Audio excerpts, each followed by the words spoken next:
بسم اللہ الرحمن الرحیم۔ السلام علیکم۔ مور کو جنت سے کیوں نکالا گیا؟ مور جتنا خوبصورت ہے اس سے زیادہ جنت کا خوبصورت تھا۔ مور کی خوبصورتی میں سبھی پرندے فدا تھے، لیکن ان سب خوبیوں کے باوجود مور سے ایسے کون سے خطا ہو گئی جس سے اللہ تبارک و تعالیٰ نے مور کو جنت سے نکال دی۔ اللہ تبارک و تعالیٰ نے جب حضرت آدم علیہ السلام اور اماں حوا کو پیدا فرمایا، اس کے بعد ان کو جنت کو نہیں دیا۔ وہ دونوں جنت میں بہت ہی پرسکون رہتے تھے، بہت ہی لذیذ میں پھل کھایا کرتے تھے، لیکن ایک اناج جس کو کھانے سے اللہ پاک نے منع فرمایا اور وہ اناج گندم تھا۔ چونکہ شیطان حضرت آدم علیہ السلام کی وجہ سے ہی جنت سے نکالا جا چکا تھا، اسی وجہ سے شیطان کی حضرت آدم علیہ السلام سے دشمنی ہو گئی تھی۔ شیطان یہ چاہتا کہ کسی بھی طرح حضرت آدم علیہ السلام کو جنت سے نکال دے اور ساتھ میں اماں حوا کو بھی جنت سے نکال دیں۔ جب شیطان کو یہ خبر ہوئی کہ حضرت آدم کو میوے کھانے کی اجازت ہے لیکن گندم کھانے کی اجازت نہیں ہے، تو شیطان انتقام کی آگ دل میں لیے جنت کے دروازے کے پاس بیٹھ گیا اور 300 سال تک وہاں پر بیٹھا رہا کہ کوئی جنت کے دروازے سے باہر آئے اور شیطان اس سے بات کر سکے۔ ایک دن اچانک سے مور جنت سے باہر آ گیا۔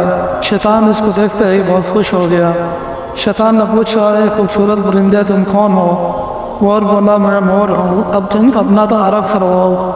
شیطان نے جواب دیا کہ میں حرم کرویا ہوں، میں ایک فرشتہ ہوں، میں اللہ پاک کی عبادت سے بند بھی واقف نہیں ہوں۔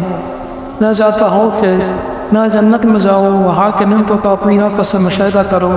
شیطان مور سے کہنے لگا، تو مجھے جنت کے اندر لے جاؤ، میں تمہیں 3 ایسی باتیں بتاؤں گا جس سے تمہاری ابدی زندگی حاصل ہو جائے گی، تمہیں بڑھاپا اور بیماری نہیں آئے گی، تم ہمیشہ جنت میں ہی رہو گے۔ شیطان بھی یہ باتیں سن کر لالچ میں آ کر مور نے کہا، مجھ میں تو اتنی طاقت نہیں ہے کہ میں تمہیں جنت کے اندر لے جاؤں، لیکن ایک صاحب میرا دوست ہے، وہ شاید تمہاری مدد سکے۔ یہ کہہ کر مور صاحب کے پاس آیا، اس کو ساری بات بتائی۔ انسان بھی شیطان کی باتوں سے بہت خوش ہو گیا، پھر شیطان کو اپنے منہ میں چھپا کے جنت میں داخل ہو گیا اور انہوں شیطان اپنی جان میں کامیاب ہو گیا۔ جنت کی تمام نوجوانوں کو یہ معلوم تھا کہ شیطان نشان چند بار ہے اور جنت میں داخل ہو چکا ہے۔ فرشتے شیطان کے دل سے نکلنے لگے، تب اللہ پاک کا حکم ہوا کہ اس کو بھی ابھی تک جنت میں نہیں رہنے دیا جائے۔ وہ فرشتے اللہ تبارک و تعالیٰ کے حکم سے رک گئے۔ شاید یہ حضرت آدم علیہ السلام کا امتحان تھا۔ شیطان حضرت آدم علیہ السلام کے پاس اور اماں حوا کے پاس جا کر اپنی محبت کو اظہار کرنے لگے۔ وہ دونوں شیطان کو پہچان نہ سکے کیونکہ ماضی کے مقابلے میں شیطان کی شکل تبدیل ہو چکی تھی۔ شیطان کہنے لگا، میں چاہتا ہوں کہ آپ دونوں ہمیشہ جنت میں اسی طرح زندگی گزاریں، ہمیشہ خوش رہیں۔ حضرت آدم علیہ السلام اس کی بات بہت غور سے سننے لگے۔ شیطان نے کہا، آپ میری بات مان جائیں تو آپ کو جنت کی اور بھی تمام سہولتیں ملیں گے۔ حضرت آدم علیہ السلام شیطان کو بہکاوے میں آ کر کہنے لگے، یہ کس طرح ممکن ہے؟ شیطان کہنے لگا، اے دن کا دونوں اگر آپ دونوں ساتھ لیں تو آپ کو ابدی حیا حاصل ہو جائے گی اور آپ جنت میں نہیں رہیں گے۔ یہ بات سن کر حضرت آدم علیہ السلام کے دل میں رجحان پیدا ہوا، لیکن ان کے دل میں اللہ کے نافرمانی کا خوف غالب آ گیا۔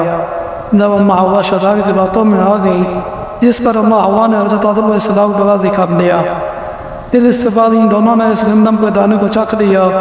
جیسے گندم کا دانہ ان کے اندر گیا تو دونوں کے سچر واضح ہو گیا، جس کے بعد دونوں اپنے اپنے سچر چھپانے لگے اور خوف خدا سے کھانپنے لگے۔ اسی دوران اللہ تبارک و تعالیٰ نے فرشتوں کو یہ حکم دیا کہ حضرت آدم علیہ السلام اور اماں حوا کو دونوں کو زمین پر اتار دو۔ حضرت آدم علیہ السلام کو سری لنکا کے قریب نیچے زمین پر بھیج دیا، پھر اماں حوا کو جدہ کے ساتھ زمین پر اتار دیا گیا۔